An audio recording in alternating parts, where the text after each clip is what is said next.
Today we are going to discuss the unit circle. If you are in trig or AP pre-calc or even calculus, you might be required to memorize the unit circle.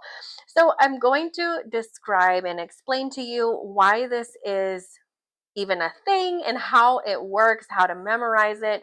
It's going to be very helpful for you. So the unit circle came about by trying to standardize some pretty common shapes and trying to get exact measurements for things.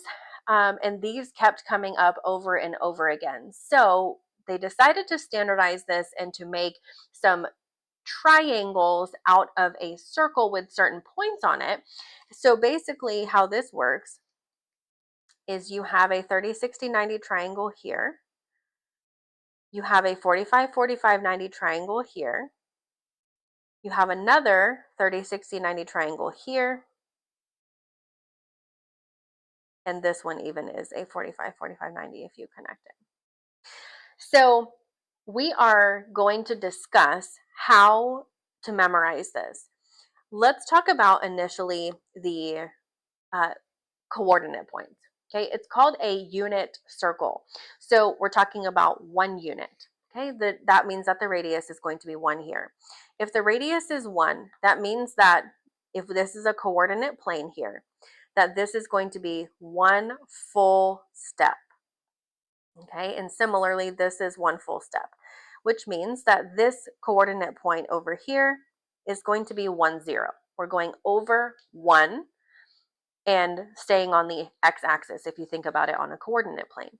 That means this one at the top is going to be 0, 1, where we're just going up 1. The one on the left here would be -1, 0, and the one on the bottom is 0, -1. Those are probably the easiest ones to memorize. Now, going up here, okay, halfway, if we think about this one here, this is a 90-degree angle, and we are cutting it up into thirds when we're looking at these two lines, and we're cutting it in half for this line. So if we know that this is a 90-degree angle, if we cut it up into a third, this is going to be 30 degrees. Similarly, this line here is the second third, which is going to be 60 degrees. This is 0 degrees, and this is 90 degrees. If we're cutting up our 90-degree angle in half, that would make this one 45 degrees. And we will talk about the radians in a minute. I'm just talking about the degrees right now.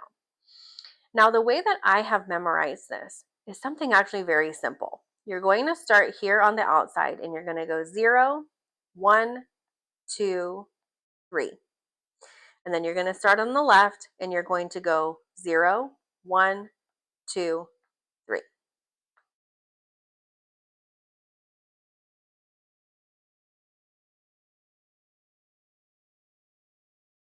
Now we divide everything by 2.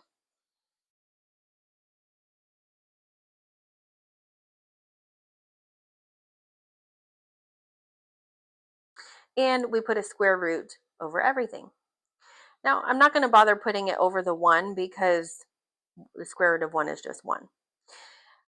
But if you remember that trick, you will have figured out the first quadrant of your unit circle.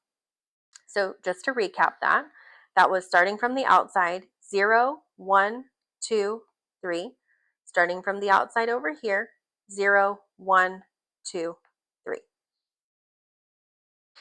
Divide everything by 2. And take the square root of everything. But you don't have to take the square root of 1 because it's just 1. So that is our unit circle. Now, if you memorize quadrant 1, guess what? The rest of them are the same. So I'm going to draw some lines here to help you kind of visualize what's going on. Okay. So this first point over here connects to that one. Our second one connects to this one. Our third one, as we go down, connects to that one. And it also works vertically as well. So I'm going to kind of draw this as like a rectangle here. Okay, so our blue dots all connect here. They also connect this way as well. And then they do also connect across the bottom as well. And then you guys will see the pattern here. So what I'm going to do is connect the rest of them and show you what it looks like when it's all done. Here are all of the lines that correlate to one another. Now, you already know that in the first quadrant, our points are going to both be positive. We have a positive x value, a positive y value. In the second quadrant, our coordinates are going to be negative and then positive. In the third quadrant, our coordinates are going to be negative, negative. And in our fourth quadrant, our coordinates are going to be positive, negative. The signs are the only thing that change in each quadrant. The numbers are exactly the same. So I'm just going to rewrite them here.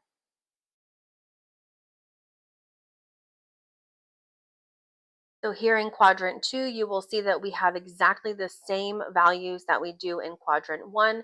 The only thing that is different is the sign of our x value. So now here in quadrant 3, you can see that the coordinate points are exactly the same, but all of our signs are negative because it is in the third quadrant. And then lastly, our fourth quadrant is here. They are also the same, except all of our points are positive for the x value and negative for the y value. Now let's go through and discuss radians and add them to the unit circle. So if we're starting over here on this line, okay, that's going to be 0 radians. Now, the way that radians work is that from here all the way around, this is 180 degrees, but it's also signaled as pi radians, okay?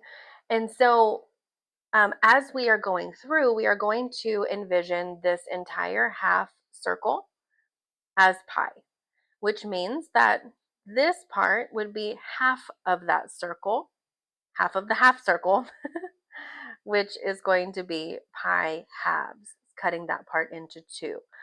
So our 90 degrees is also going to be called pi halves. Okay, for that same logic, if we have this whole thing as pi and we have pi halves, this is going to be pi fourths. This is pi halves, so this one would be 3 pi fourths.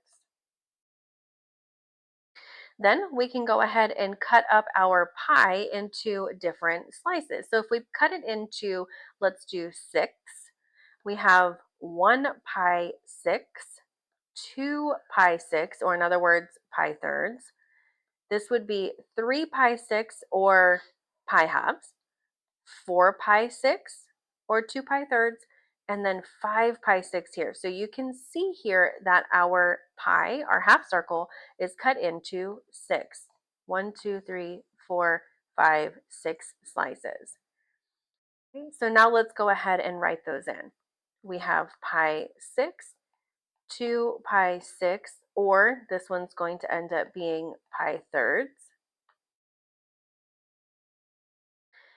This would be 3 pi 6, which is pi halves. This is going to be 4 pi 6, which is the same thing as 2 pi thirds.